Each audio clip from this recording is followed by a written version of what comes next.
दोस्तों, आज मैं एक्सप्लेन करने वाला हूँ वेनम द लास्ट डांस, जिसमें एक एलियन कई सालों पहले अपने प्लैनेट से भागकर पृथ्वी पर आया था, जहां वह दुनिया से बचकर एडी के अंदर छुपा हुआ था।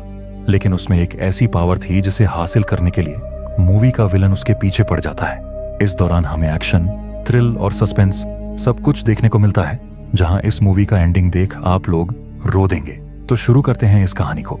तो मूवी के शुरुआत में हमें क्लिंटर नामक एक प्लैनेट दिखाया जाता है, जहां इस प्लैनेट पर होते हैं कुछ जेनोफेज क्रीचर्स। तभी हम उन जेनोफेज के बीच में बैठे हुए नाल को देखते हैं। जेनोफेज को बनाने वाला भगवान था, लेकिन हम देखते हैं कि वह नाल कैद में था, जिसे सिम्बियोट ने बंधक बनाकर रखा था।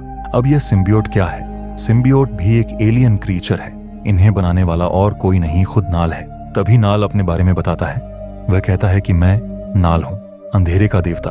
नाल कहता है कि आज से बहुत साल पहले रोशनी ने आकर मेरे अंधेरे के सल्तनत को मिटा दिया, जिसके बाद मेरे बनाए हुए सिम्बियोट ने मुझे धोखा दिया और मुझे हमेशा के लिए यहाँ बंधक बना दिया। लेकिन अब मेरा यहाँ से आजाद होने का समय आ गया है। मुझे यहाँ से आजाद कर सकता है तो सिर्फ कोड एक्स। दरअसल नाल यहाँ से आजाद होकर अपना साम्राज्य फिर से बनाना चाहता था, जिसके लिए उसे कोड एक्स चाहिए था। इसलिए नाल क्रिएचर्स को हुक्म करता है कि वे जाकर ब्रह्मांड के कोना कोना छान मारे और कोड एक्स को ढूंढ कर लाए, ताकि नाल कैद से आजाद हो सके। इसके पहले आप यह जानिए कि जेनोफेज क्या है। जेनोफेज इस क्लिंटर प्लैनेट पर रहने वाले क्रीचर्स हैं, और इन क्रीचर्स को नाल ने ही बनाया था। नाल इनका भगवान था। इन जेनोफेज क्रीचर्स ने सिम्बियोट की तरह नाल को धोखा नहीं दिया था। ये अभी भी नाल के गुलाम थे। नाल इनसे कहता है कि जब मैं यहाँ से आजाद होऊंगा तो सिम्बियोट को मारकर उन्हें नष्ट कर दूंगा और तुम्हारी जान बचा दूंगा, जिसके बाद सारे जेनोफेज पोर्टल से होकर ब्रह्मांड के सारे ग्रहों पर कोड एक्स को ढूंढने निकल पड़ते हैं। उसके बाद एडी ब्रॉक को देखते हैं, जहां वह एक बार में बैठा था। एडी वहां के बारटेंडर से मार्वल यूनिवर्स के बारे में बात कर रहा था। अब वेनम एडी की बॉडी से अपने कई सारे हाथ निकालता है और एडी को ड्रिंक बनाकर देता है। बारटेंडर भी ये देखकर शॉक हो जाता है, लेकिन उसे कुछ समझ ही नहीं आता। अब एडी वह ड्रिंक पीते हुए जा रहा था। तभी उसकी नजर बार में लगे हुए टीवी पर जाती है, जहां न्यूज चैनल पर दिखाया जा रहा था कि पैट्रिक नाम के एक पुलिस की मौत हो चुकी है, जिसका जिम्मेदार पुलिस एडी को मानती है। उनका मानना है कि एडी ने पैट्रिक को मारा है, इसलिए सारी पुलिस एडी की खोज में है। ये खून हुआ था सैन फ्रांसिस्को में और एडी था मेक्सिको में। वेनम कहता है, फिर जाना कहाँ है? जिस पर एडी कहता है कि हम न्यूयॉर्क जाएंगे, क्योंकि हम सैन फ्रांसिस्को में गए तो पुलिस हमें दबोचकर जेल में डाल देगी, इसलिए हम न्यूयॉर्क जाते हैं। वहां मैं एक जज को जानता हूं, जिसके कई काले राज मुझे पता है। उसकी मदद से हम खुद को बेगुनाह साबित कर सकते हैं। जिसके बाद ये लोग ड्रिंक के पैसे देकर वहां से निकल जाते हैं, लेकिन पैसे देते हुए वेनम का कुछ अंश वहीं पर रह जाता है। एडी और वेनम जा रहे थे। तभी जाते हुए उन्हें एक जगह से कई सारे कुत्तों की आवाज आने लगती है, जिसे सुनकर एडी वहां पर जाता है, जहां पर कई सारे जंगली कुत्तों को पिंजरे में कैद कर रखा हुआ था, जिन्हें एडी छुड़ाने का फैसला करता है। लेकिन तभी वहां इन कुत्तों की तस्करी करने वाले गुंडे आते हैं, जो एडी को धमकाते हुए वहां से जाने के लिए कहते हैं। एडी उनसे उन कुत्तों को आजाद करने की रिक्वेस्ट करता है, लेकिन ये गुंडे नहीं मानते, क्योंकि इनके अंदर का कीड़ा वेनम से मरवाने के लिए तैयार था, जो इच्छा वेनम जोरदार लात देकर पूरा करता है। तभी उसके साथी एडी पर गोली चलाने लगते हैं, लेकिन वेनम उनका स्वागत करने के लिए बाहर आता है और सारे कुत्तों को आजाद करता है। जिसके बाद वेनम और सारे कुत्ते मिलकर उन गुंडों की बैंड बजाते हैं, जहां हमें जबरदस्त एक्शन सीन देखने को मिलता है। और लास्ट में वेनम बख्शिश के रूप में सबका सर खा लेता है। जिसके बाद एडी नॉर्मल रूप में आकर न्यूयॉर्क के लिए निकल जाता है। एडी के निकलते ही वहां पर नाल का भेजा हुआ जेनोफेज आता है, क्योंकि जब भी वेनम अपने होस्ट के अंदर अपने पूरे रूप में आ जाता है, तब जेनोफेज को उनके अंदर के कोडेक्स की लोकेशन दिख जाती है। लेकिन जब वेनम अपने होस्ट के अंदर रहेगा, तब जेनोफेज उनके अंदर का कोडेक्स नहीं देख पाएगा, इसलिए जेनोफेज कोडेक्स की लोकेशन देखकर ही यहाँ आया था। अब जिस बार से एडी निकला था, उस बार के बाहर लगे हुए सीसीटीवी से कोई अनजान आदमी एडी पर नजर रखे हुआ था। वो अनजान आदमी कौन है यह तो हमें पता नहीं चलता, लेकिन आदमी तुरंत जनरल रेक्स को कॉल करके एडी की लोकेशन बताता है। जनरल रेक्स भी तुरंत अपनी टीम लेकर वहां निकलते हैं। वहीं हम उस बारटेंडर को देखते हैं जो ड्रिंक कर रहा था। तभी उसे वहां वह अंश दिखता है जो वेनम से पैसे देते हुए छूट गया था। बारटेंडर उस चीज को छूने ही वाला था कि तभी जनरल रेक्स वहां आते हैं और उस अंश को ट्यूब में बंद कर देते हैं। रेक्स कहता है कि इसे छूने की भूल मत करना, यह एक वायरस है। फिर रेक्स उस बारटेंडर से एडी के बारे में पूछता है, जिस पर बारटेंडर कहता है कि वो पागल था, वह खुद से बात कर रहा था और उसके बॉडी से लहराते हुए हाथ निकल रहे थे। जिसके बाद ये लोग बारटेंडर को बेहोश करके अपने साथ उठा लेते हैं। फिर रेक्स उस वेनम के अंश को लेकर एरिया 51 में पहुंचता है, जिससे हमें पता चलता है कि रेक्स एरिया 51 में काम करता था। अब वहां जाकर रेक्स मिला हुआ वेनम का अंश रिसर्च लैब में जमा करता है, जहां हमें कई सारे अलग अलग सिम्बियोट्स भी दिखते हैं।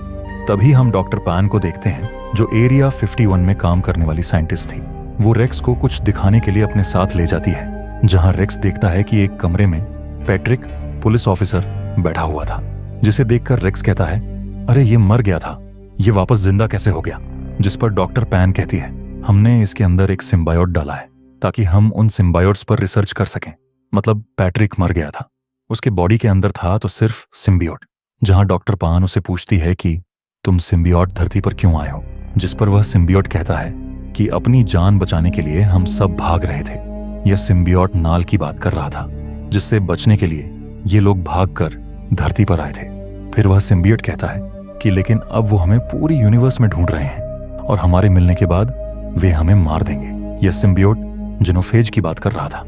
फिर वह कहता है कि हमारे बाद तुम लोग भी मारे जाओगे, अंधेरा इस दुनिया को निगल लेगा। पैन उससे पूछती है कि तुम किस बारे में बात कर रहे हो, लेकिन यह सिम्बियोट चाहकर भी उन्हें कुछ नहीं बता पाता, क्योंकि नाल उसके दिमाग पर हावी था।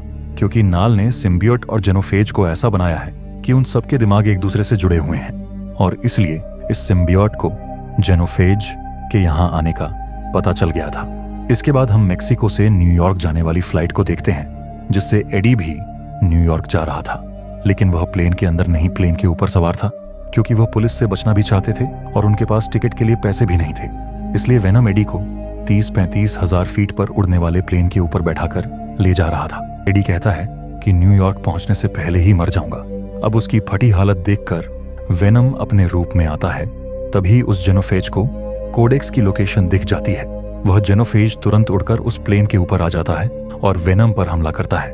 लेकिन वेनम होशियारी से जेनोफाइज को प्लेन के इंजन में पिसा देता है। तभी अचानक वेनम एडी के अंदर चला जाता है और एडी हवा के प्रेशर से नीचे गिर जाता है। तब एडी का मुंह देखने लायक था, लेकिन वेनम एडी के नीचे गिरने से पहले ही उसका पैराशूट बना देता है। तब जाकर एडी चैन की सांस लेता है। नीचे उतरने के बाद एडी वेनम से पूछता है कि वह क्रीचर कौन था और उसने हम पर अटैक क्यों किया। वेनम कहता है कि वह क्रीचर जेनोफेज था, जिसने सिम्बियोट को बनाया है, उसने ही जेनोफेज को बनाया है। जिस पर एडी कहता है कि फिर तो वह तुम्हारी बहन है, लेकिन उसका हमसे क्या काम? वेनम कहता है कि हम उसके शिकारी हैं। वह हमारे पास कोडेक्स के लिए आया था, जिसे नाल ने अपनी आजादी के लिए भेजा है। लेकिन वेनम की बात एडी के दिमाग में नहीं जा रही थी, इसलिए वेनम खुद ही उसके दिमाग में घुसकर उसे समझाता है कि हम सिम्बियोट, हमारे निर्माता नाल को बंधक बनाकर हम पृथ्वी पर भाग कर आए थे और नाल सिर्फ कोडेक्स की मदद से ही आजाद हो सकता है। कोडेक्स तब बनता है जब कोई सिम्बियोट अपने होस्ट के मरने के बाद उसे जिंदा करता है। जिस पर एडी कहता है कि फिर हम बच गए, क्योंकि मैं एक बार भी नहीं मरा हूं। पर वेनम उसे याद दिलाता है कि वह कब और कैसे मरा था। वेनम कहता है कि तब मैंने तुम्हें जिंदा किया था, जिसके कारण हमारे अंदर कोडेक्स बन चुका है। एडी कहता है कि फिर हम अपने अंदर के कोडेक्स को कैसे मिटाएंगे। जिस पर वेनम कहता है कि उसके लिए हम दोनों में से किसी एक को मिटना पड़ेगा। हम दोनों में से कोई मर जाए तो कोडेक्स खत्म हो जाएगा। लेकिन मरने का प्लान किसी को पसंद नहीं आता। एडी कहता है कि फिर हम उस जेनोफाइज से कैसे बचेंगे। वेनम बताता है कि जेनोफेज हमारी लोकेशन तभी देख सकता है जब मैं तुम्हारे अंदर पूरे रूप में आ जाऊं। वेनम कहता है मैं अब सिर्फ तुम्हारे अंदर से हाथ और सिर निकाल सकता हूं। अब आगे बढ़ते हुए उन्हें एक घोड़ा दिखता है और एडी भी चलते चलते थक गया था, इसलिए वेनम उस घोड़े में घुसकर एडी को हवा की रफ्तार से भगाते हुए लेकर जाने लगता है, जहां एडी को देखकर लगता है कि वह इस राइड को बहुत एंजॉय कर रहा है। वहीं हम जनरल रेक्स को देखते हैं, जिसे प्लेन से एडी के कूदने के बारे में पता चलता है। यह सुनते ही रेक्स अपनी टीम के साथ वहां पहुंचता है, जहां एडवांस मशीन के जरिए ये लोग जल्दी ही वेनम को ढूंढ लेते हैं। लेकिन उनसे बचने के लिए वेनम और एडी पानी में कूद जाते हैं। उन्हें पकड़ने के लिए सोल्जर्स भी पानी में कूद जाते हैं। उनसे बचते हुए वेनम और एडी अपना पूरा जोर लगाकर भाग रहे थे, लेकिन जल्द ही एक सोल्जर एडी को दबोच लेता है और एडी को मारने के लिए गन निकालता है। लेकिन हाथापाई में वह गन उसी सोल्जर पर ही चल जाती है। पर एडी को इसका बहुत बुरा लगता है क्योंकि वह उसे नहीं मारना चाहता था। यह उससे अनजाने में हुआ था। वहीं हम वेनम को देखते हैं जिसे सोल्जर्स ने लगभग जाल में पकड़ ही लिया था, लेकिन वेनम चालाकी से एक मछली में चला जाता है और मछली से होकर एक मेंढक में, और वो सोल्जर्स पानी में उसे ढूंढते रह गए। तभी वेनम देखता है कि आगे एक झरना है और एडी बहता हुआ वहीं जा रहा था। इसलिए वेनम को एडी की जान बचाने के लिए उसके अंदर पूरे रूप में आना पड़ा, जिस वजह से जेनोफाइक को कोडेक्स की लोकेशन दिख जाती है और वह भी छलांग लगाकर यहां पहुंच जाता है। वेनम से बड़ी मुसीबत देखकर सारे सोल्जर्स उस पर फायरिंग करने लगे, लेकिन उल्टा जेनोफेज उन्हें खाने लगा। इसी का फायदा उठाकर वेनम एडी को लेकर वहां से कट जाता है। अब अपनी टीम को जेनोफेज की पेट में जाते देख रेक्स का दिमाग खराब हो जाता है। वह डॉक्टर पैन को कॉल करके बताता है कि शायद वह क्रीचर आ गया है, जिसके बारे में हमें पैट्रिक के अंदर वाले सिम्बियोट ने बताया था। डॉक्टर पैन उस सिम्बियोट से बताती है कि जिस क्रीचर की तुम बात कर रहे थे वह पृथ्वी पर आ गया है, जिस पर वह सिम्बियोट जेनोफेज के पृथ्वी आने का कारण बताता है। वह कहता है कि यहाँ मेरे कई अपने सिम्बियोट्स हैं, लेकिन उसे वह काला वाला सिम्बियोट चाहिए, क्योंकि नाल को जो चाहिए वह सिर्फ उस काले सिम्बियोट के पास है। नाल की आजादी की चाबी मतलब कोडेक्स उस सिम्बियोट के पास है। वह नाल को गलती से भी नहीं मिलनी चाहिए।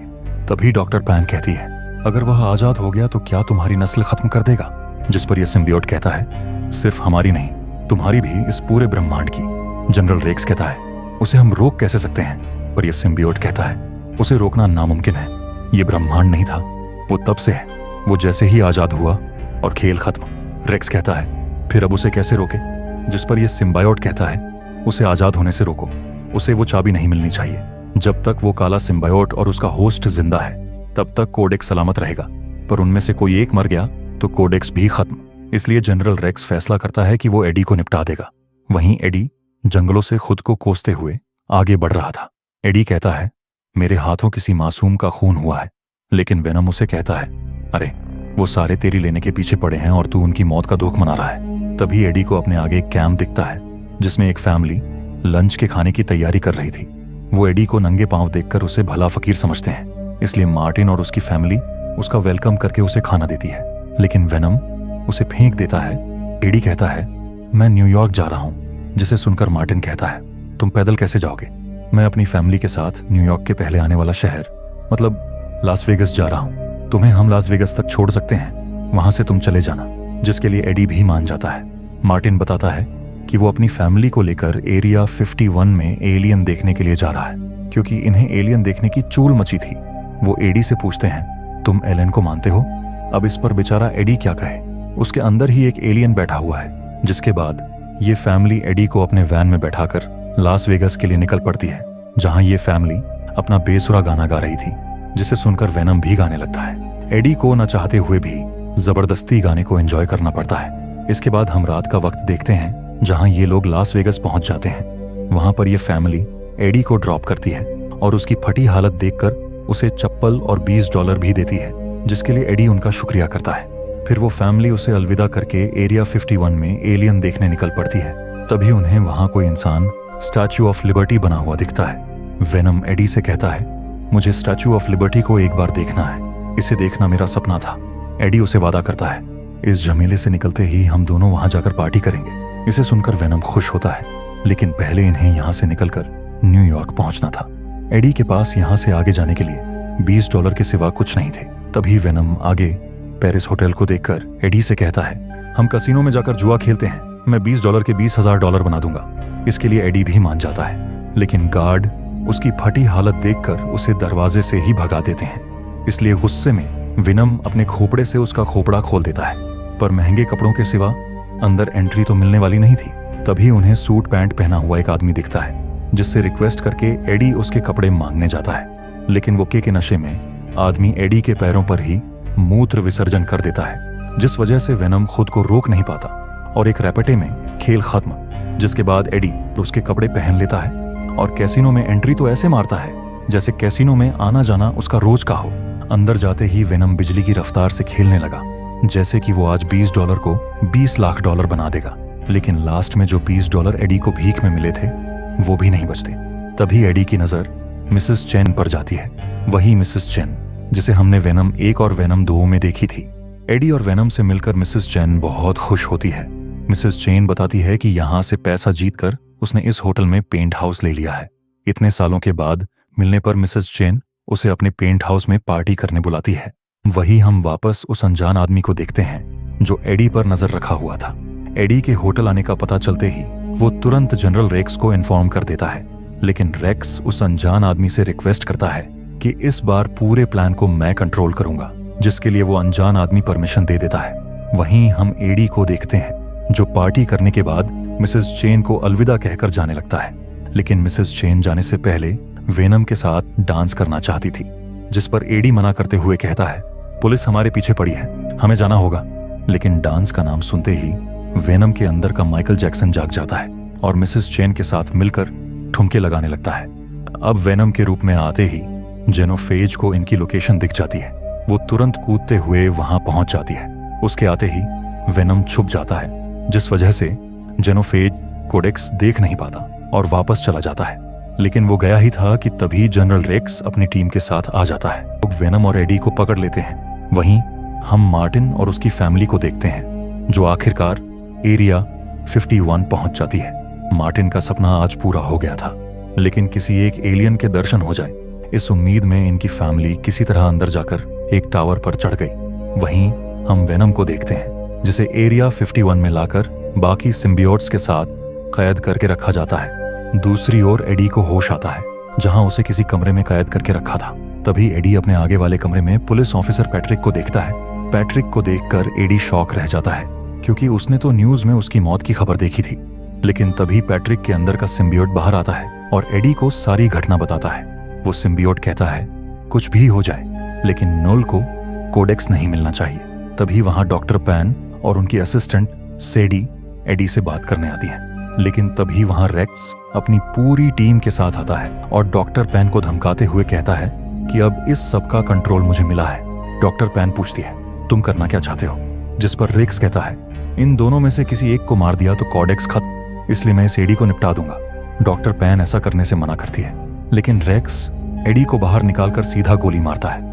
लेकिन तभी डॉक्टर पैन की असिस्टेंट सेडी के अंदर से वेनम बाहर निकलता है, जिसे सेडी अपने अंदर छुपा कर लाई थी।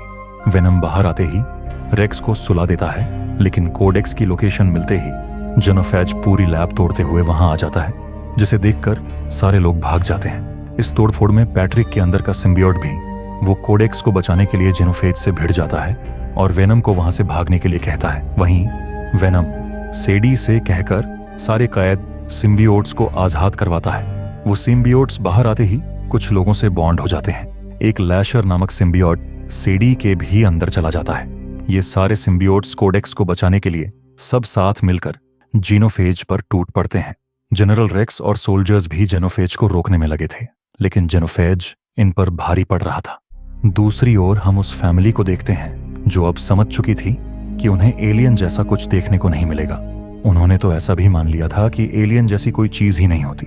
वहीं हम डॉक्टर पैन को देखते हैं जिनकी नजर उस ट्यूब पर जाती है। उसे उठाकर डॉक्टर पैन भाग निकलती है। वहीं एडी और वेनम समझ जाते हैं कि यहाँ से कट लेने में ही भलाई है, इसलिए वो बाकी सिम्बियोट्स की मदद लेकर लैब तोड़ते हुए बाहर निकलता है। यही टावर के ऊपर थी मार्टिन और उसकी फैमिली, जो इन सारे एलियंस को देखकर चौंक जाती है। तभी वो जेनोफेज भी बाहर आ जाता है, जिसे सारे सिम्बियोट्स रोकने लगते हैं और एडी और वेनम वहां से भागने लगते हैं। तभी एडी की नजर ऊपर मार्टिन की फैमिली पर जाती है जो बहुत डरी हुई थी, इसलिए एडी वेनम के हाथों से ऊपर जाता है, लेकिन उसे देखकर मार्टिन और बच्चे डर जाते हैं, जिस पर एडी कहता है तुम्हें हमसे डरने की कोई जरूरत नहीं है, मैं तुम्हें बचा लूंगा। तभी रेक्स अपनी टीम के साथ वहां आकर जेनोफेज और एक सिम्बियोट पर रॉकेट लॉन्चर मारता है। अब इस धमाके में वह टावर टूटकर गिरने लगता है, जिस पर एडी और मार्टिन की फैमिली थी, पर वेनम और सारे सिम्बियोट्स इन लोगों को गिरने से बचा लेते हैं, जिसे देखकर रेक्स को समझ आता है कि सिम्बियोट्स इंसानों के लिए अच्छे हैं। लेकिन तभी वह मरा हुआ जेनोफेज फिर से जिंदा हो जाता है।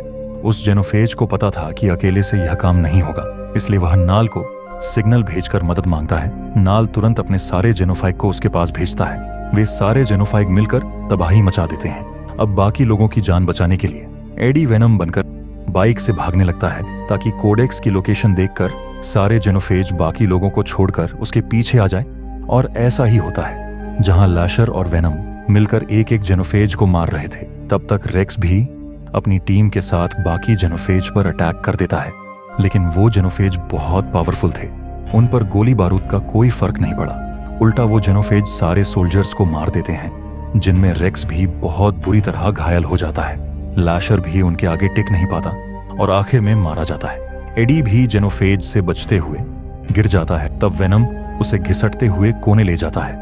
अब इन्हें पता था कि ये बुरी तरह हार गए हैं। उन्हें पता था कि उनकी मौत ही उनकी जीत है, जिसके बाद ये लोग एक दूसरे को कभी न भूलने का वादा करके जेन फोजेज के सामने सरेंडर कर देते हैं। कोडेक्स को दिखते ही सारे जेन फोजेज इन्हें झपट लेते हैं, लेकिन तभी वेनम उन सारे जेनोफेजेस को अपने अंदर समाने लगता है और उनको खींचते हुए ऐसी जगह ले जाने लगता है जहां पावरफुल एसिड का टैंक था। वो ऐसा एसिड था जो हर चीज को पिघलाकर उसका अंत कर देने की क्षमता रखता था। वेनम जनरल रेक्स को एसिड चालू करने का इशारा करता है और खुद जेनोफेजिस को खींचकर एसिड के नीचे आ जाता है, ताकि जेनोफेजिस के साथ वह खुद भी मर जाए और कोडेक्स का भी अंत हो सके। वेनम को अपने सामने मिटते देख एडी कुछ बोल ही नहीं पाता। तभी वहां आग लगने से बड़ा धमाका होता है, जहां वेनम मरते मरते भी एडी को शील्ड से ढक लेता है ताकि धमाके में उसे कुछ ना हो। वही उस धमाके की लपटें तेजी से फैल रही, जिससे बचते हुए डॉक्टर पैन और सेडी भाग रही, लेकिन भागते हुए सेडी रास्ते में ही गिर जाती है। उसे बचाने के लिए डॉक्टर पैन उस ट्यूब वाले सिम्बियोट को आजाद करती है, जो डॉक्टर पैन को अपना होस्ट चुन लेता है और बिजली की रफ्तार से सेडी और डॉक्टर पैन को धमाके से बचा लेता है। फिर हम एडी को देखते हैं, जिसकी आंखें खुलती हैं और वह खुद को हॉस्पिटल में देखता है, जहां एक मिलिट्री ऑफिसर उसके पास था, जो उसे आए हुए मुसीबत से दुनिया को बचाने के लिए धन्यवाद देता है और उसे सारी चीजें भूलकर नई जिंदगी जीने के लिए कहता है। जिसके बाद एडी हॉस्पिटल से निकलकर स्टैच्यू ऑफ लिबर्टी गया, जो वेनम का सपना था। उसे देखते हुए एडी को वेनम के साथ बिताए हुए पल याद आते हैं और इसी इमोशनल सीन के साथ ये मूवी खत्म होती है।